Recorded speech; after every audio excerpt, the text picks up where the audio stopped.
goes to Billy Bremner and Leeds United. I think it's a very sad day for Leeds. I think it's slightly sad for football. This is an adventure, and I hope it can go a long way as an adventure.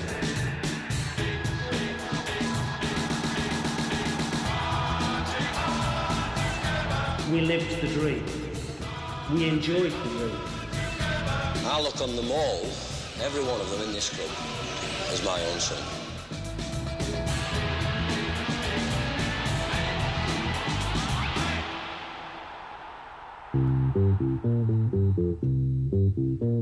When Don Revie was appointed manager of Leeds United in March 1961, there were few signs that the club's greatest days were just around the corner. He inherited a team struggling in the second division. Morale was as low as the league position. In fact, the atmosphere at a fairly desolate Elland Road was hardly conducive to success. There was nothing happening in Elland Road. Nobody taught you anything. You went out and played, you trained and you ran, and then you went and played 5-a-side or 7-a-side on the car park. And every time you open your mouth, if you said anything about the game, well, shut up, it's got nothing to do with you. You mind your own business. You're going on and do the job you're told to do. But we weren't taught anything. And we weren't coached. It was a club that I would have been quite happy if somebody had come in and said, would you like to buy him? Would you like to leave? I would have said, yeah, fine. We gotta get out of this place. If it's the last thing we ever do. I came down to Leeds. I never heard of Leeds United before, you know. And I just never heard of the place. I didn't even know there was such a place as Leeds. Don came here as a player. I used to go running up, charging up for corner kicks. I'd throw the ball in here, have another header, you know, pass the ball there, go, see if I can get a shot. And Don Revie said to me one day, he said, if I was manager of this club, he said, I wouldn't play you. He said, because you ruin it for everybody else, because you're always galloping off doing stupid things. And then I went, go. And 3 weeks later, they made him manager. Leeds hadn't done anything. They'd been knocked out the FA Cup 11 years on the trot in the third round, which was the first round. And it was something that I really wanted to do, even when I was a player. And I set up this youth policy because we had no money. We were £250,000 in the red. And I just got stuck into it, and with good backroom staff, and off we went.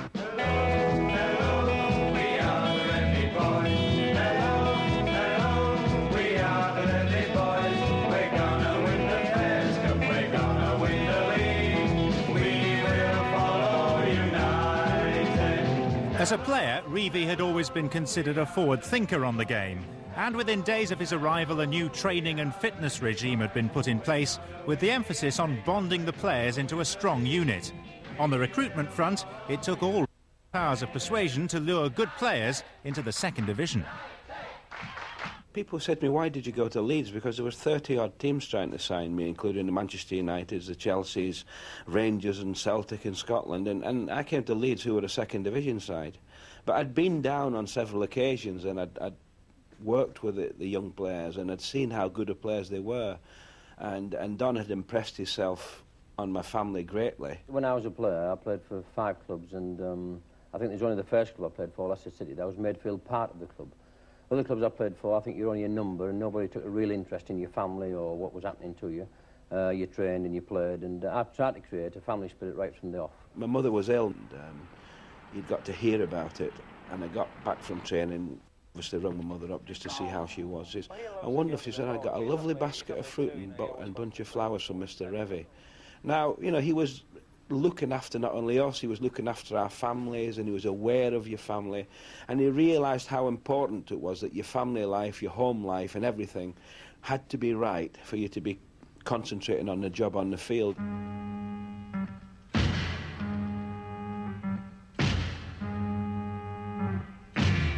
The first sign that Revie meant business came with the purchase of Scotland's Bobby Collins from one of the country's top clubs, Everton. Bobby Collins, evil little man, but what a player, what a competitor. And he got through to the rest of the team. You never give up, you fought for every ball, you tackled hard you never tackled before. When you lost the ball, you chased to get it back. Everything was taught, and if you didn't do that, Bobby Collins was straight over to you. One of the huge reasons I went to Leeds was that Bobby Collins was there. And Bobby Collins was an idol of mine when I was a kid, when he was playing for Celtic United. He was a great player. And I thought, well, if Bobby Collins is there, Leeds have a good chance of doing something. Johnny Giles forsook Manchester United to join the Revie revolution. He was to prove a key signing. Well, I noticed a difference when I came from Old Trafford. And they didn't have, I don't think they had the togetherness that the Leeds lads had. And I noticed that immediately when I got to Leeds, that there was a special spirit about the place. Revie was prepared to embrace anything that might reverse the Leeds' decline. Nothing was too outlandish. Got a black magic woman. Gypsies used to live on Ellen Road before it was a football ground. And I got this letter one day saying that there's a curse put on the ground by the Gypsies when they were moved off for it to be a football ground. And the only way I could get the curse moved was getting a practicing Gypsy to come to the ground. So anyway, cut a long story short, I sent over to Blackpool a car to bring Gypsy Rose Lee, was her name, to the ground. She shifted everybody out the ground except me, the office staff, the groundsmen, the cleaning women. And she went out on the ground, stood in the middle of the pitch, scratched the grass, threw some seeds down, went in each corner flag and did the same. Came off the pitch, came in my office with a cup of tea, and she said, now you'll start winning things. And we did from that year on. You got your spell on me, baby. I'm a superstitious man. I have the same blue suit on that I've had since the first match of the season, same lucky tie, one or two lucky charms in my pocket. I have a spot up here. I walk up to the traffic lights every time, and I turn and walk back to the hotel. The suit he wore, it was in blue mohair, and you could see his underpants through it, was so worn on the backside, but he wouldn't change it, you know, and it was quite embarrassing, you know. I think he had to wear his coat even in summer to cover up, but obviously in the dressing room when he took his coat off and turned round, it was threadbare, but he wouldn't change that suit.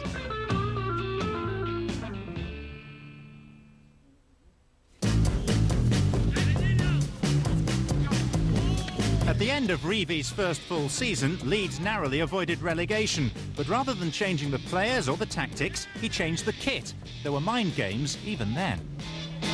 Don had this dream, we'll wear a white shirt, because if you want to be the best, you've got to look like the best, who was Real Madrid at that time. We changed all the strip and travelled first class and got the best kit for the lads and the best balls and the best boots and made them feel big. None bigger than John Charles, re-signed by the club in 1962 after 5 glorious years with Juventus. However, the great Welshman had seen the better part of his career, and after only 11 games, Leeds cashed in their chips and sold him back to Italy. Revie was nothing if not radical. The next experiment, to drop nearly half the team and replace them with a bunch of teenagers. They all made the debut at Swansea, and he made me captain. So I was the only one, virtually, of the whole senior players that was left in the side. And we won. And then at that time we were at the bottom of the league, and nearly at the bottom. And from that day we went 10 games and we never lost a game.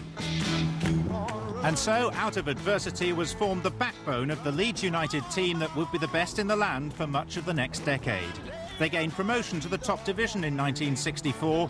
The manager had instilled a hunger and togetherness that made Leeds formidable opponents in every sense. They would never take a backward step. We wanted to get out of the second division, we wanted to do well. I said that they were the most professional outfit in the business, and I said that in about 64, 65. And that word, they didn't take the word right, because professionalism meant that they wanted to train hard, they wanted to live right, they wanted to improve themselves, they wanted to be the best side in the world. And everybody didn't realise all the things well, the word professional covers. And everybody thought that meant, that word, it was hard, they would kick people and they would brush people to one side just with sheer power, and nobody gave them the credit for the tremendous abilities on the side. I think we were more cynical and applied gamesmanship in the early days when we were coming out of the second division in the first year in the first division. And I think that stuck with us. And we never got credit for becoming a great side, and I believe we became a great side. In those times, I thought that was a bit unfair, you know, because I think a lot of people forgot about the brilliant football that we played there. And let's face it, if you're playing football, when you've got the ball, you play it. And when they've got it, you don't let them play. And fortunately, or unfortunately, whatever you may think, we were like this. And all we knew about was winning. And it's a man's game, isn't it? Leeds finished runners-up on goal difference behind league champions Manchester United and then faced Liverpool in their first ever FA Cup final.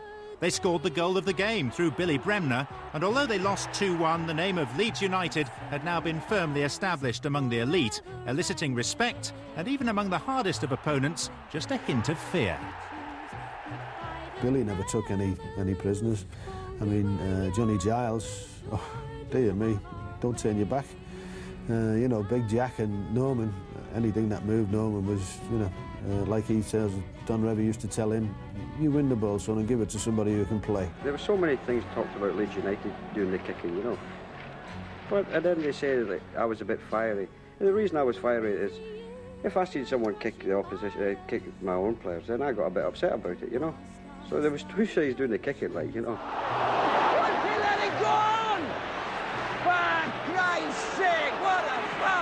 Mainly it came out of London because they couldn't beat us in London, and the press in London didn't like Leeds United, and so you know we were always the villains of the piece, but we could play a little bit as well. Yes, we were physical, not all of us, but we were a physical side. But the game was physical in them days.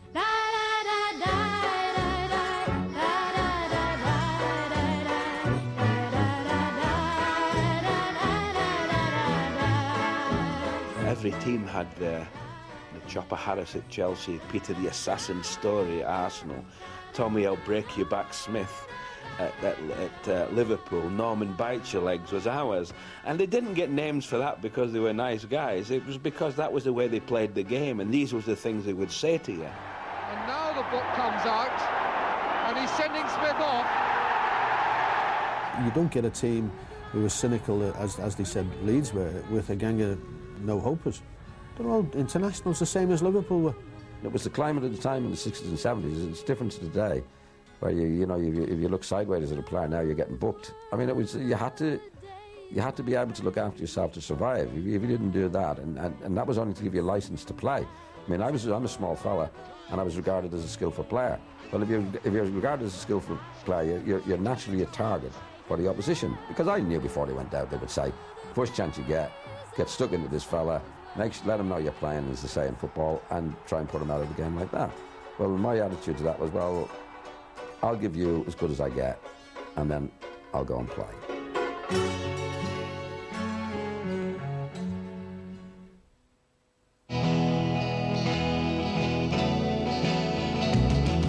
In 1968, manager Don Revie and his Leeds team broke new ground by winning the club's first major trophy.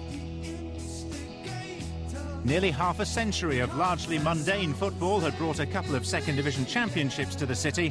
This time, led by skipper Billy Bremner, the prize was altogether bigger. The League Cup, won at Wembley against Arsenal. It was far from pretty, but to Leeds that mattered not one jot. There seemed to be vendettas going on right from the first kick of the ball, and it was a nothing game, and really no team really deserved to win it. But the reason we won it was because of only a spectacular goal. I can remember that distinctly. It was Coops. It was a free. It would have been a free kick nowadays, to be fair. The Arsenal players and Frank McClintock and Ian Ewan and all them were screaming at the referee. And as I say, that if it had been the same situation, if someone had barged into Gary Sprake at that particular instant, we would have been all round the referee, because it really should have been a free kick. There was a couple of ugly incidents on that. I don't think anybody looking back on it really relishes looking at it again. But that shows you how competitive the game was in that day. But the second half, like you say, there was an incident with Gary, and I think he followed through as Gary came out with the ball, and it started a wee skirmish again, and that. But that was part and parcel of the game. It was always going to be a very difficult game. There was always, no matter if you're one up, you're still walking the tightrope, and you're dying for the referee to blow his whistle. And when he eventually did, I think it was a great relief for everybody concerned, because it was, besides we had won the second division championship, but it was really the first major honour that the club had won, and we were delighted that we were part of the history of the club at that particular time.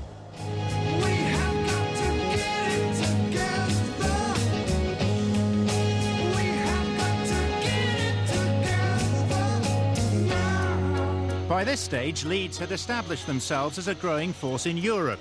Eden Airport became a regular starting point for trips to the continent, although the club's run to the 1967 Fairs Cup final was not without its controversial moments.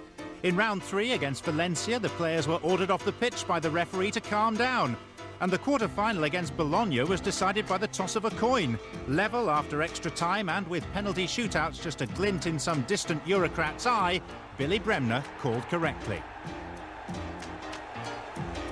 Leeds lost the first leg of the final 2-0 to Dynamo Zagreb. When the Yugoslavs came to Elland Road for the return, they were battered but remained unbowed. Silver medals for Leeds this time. They wouldn't have to wait long to claim the trophy as their own, and supporters and players alike simply couldn't get enough of Europe. European football in them days was just really taking off. It was the beginning, really. And for the fans to be able to go on hired planes, I mean, they weren't the jets you see nowadays holding, 300 and 400 people. They were the old turboprop things that would get you there in 3 or 4 hours.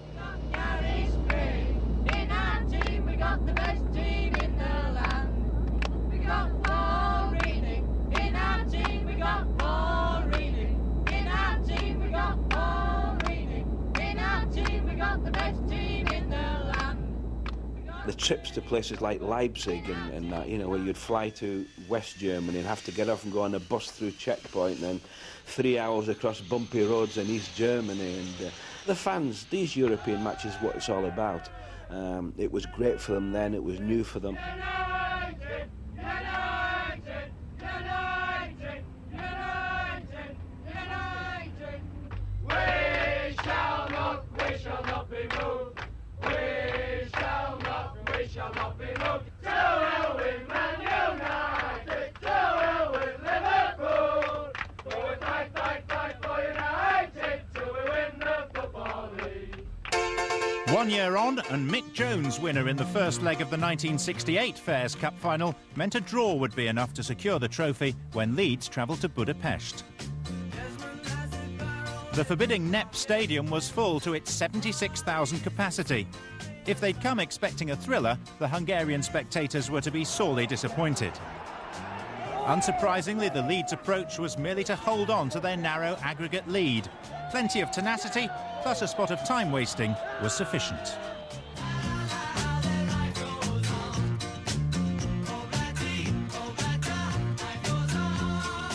You've come a long way to watch a football match. Do you think it was worth it? It was well worth it. It was worth twice. I think it was worth the money twice over. Have you been abroad with Leeds before? No, not before. It's the first time, then? Yes. Did you think it was worth it? Yes. Even though it was a draw? Even though it was a draw, yes. You sound a bit hoarse. Did you have a good evening? I had a good night out, but I lost my voice at the match. And this was worth anything, a fortnight's holiday to you, was it? It was. 2 days here. Can go back to work refreshed. There was 2 big clocks at each end of the ground, and I think they must have known at 8:15 that they were close to winning that Intercity's Fairs Cup. And when they played about 4 minutes extra time, injury time, I nearly died 1,000 deaths. Don would always let us... I mean, he used to say when we go abroad, he would say, after the match you can go for a drink, but I want you in by 12 o'clock. You were pals with the press guys. You went out for a drink after. There was a press, there were the fans, there were the players, all having a drink. We used to send the press lads out to look for the best nightclubs or the best bars or the best whatever you wanted after the game. And they used to come back and tell you, and then we'd all go together. But nothing was ever reported about what went on in the bars, no photographs of you drunk or whatever. There's none of that. Billy was a character after the game. He loved his drink. He loved, the winning, and he loved to have a drink and get, maybe sometimes he'd have 1 too many, like we all did. He was very untidy. He used to leave his vests. He used to sleep in a vest, Billy. And in the morning he'd get up and he'd take his vest off and he'd go in the bathroom. And I would be tidying the room up a little bit and putting things away. And I would very often pick Billy's vest up and put it in me, never his underpants, he used to kick him under the bed. But he used to pick his vest up and I'd find it and I'd put it on the bed and then I'd maybe put it into my bag. And the number of times to this day, I'm not kidding, to this day, I can go in my drawer at home and pull a vest out and put it on and it comes up to there. And it's one of Billy's. By 1969, Leeds had become England's top team. The league table said so. chance, that's it! That's it! Nick Jones! Nice play. Oh, great goal! What a great goal! It's troublesome, yes! Jones through! Oh, well taken! Final goal for Leeds United! Fantastic when you think that we've played 38 matches, only lost 2, 61 points, and Liverpool are still behind us. And there they would stay. Indeed, with a sense of occasion, Leeds clinched their first league championship at Anfield. All they needed was a point, and a goalless draw secured it. From second division relegation candidates to the pinnacle of English football in 8 eventful years. We came off the field, and the police came and said, would we go back? The crowd wanted us to go back on the field, and we thought it was be the Leeds. When we went back on, the whole of the Liverpool crowd had stayed as well. And it was like a huge party in the middle. A chant started from the Kop, and it was champions. And it got louder and louder. And Don said, have you heard that? He says, if that is an accolade, that the Kop are hailing you as the champions. And he says to Billy, take the boys up there and give them a wave. And as we went up, it got louder and louder, and it went all round the stadium. The Liverpool fans, you know, congratulating us on being champions. There's the respect that both clubs had for each other. I mean, they'd won the championship, and the league doesn't tell lies, and they got the ovation they deserved. It's as simple as that. Bill Shank and I were very close. He used to phone me every Saturday night before match of the day. And he came in the dressing room after that game with all the Liverpool players still in the strip with a bottle of champagne each for our lads. And he give them all the champagne. He said, Don, can I just have a minute? So I said to the lads, let's be quiet, Mr. Shankly wants to say something. And he said, all I've got to say to you boys, you're a great side and you deserve to win it. You didn't pinch it, you didn't fluke it, you're a wonderful team. Now, coming from Shanks, that was praise indeed. Tonight, thousands have come here to pay tribute to a great football team. Their football team, Leeds United. And there it is. That's what all the excitement, all the fuss, all the drama is about. On behalf of the boys and myself, I'd like to thank you for the wonderful support you've given us this year. Not only at Elm Road, but also away from home. Especially you boys and moved from the scratcher shed up the other end. We really appreciate it. And I also hope that next year it will be even more successful than this season has been. Thank you.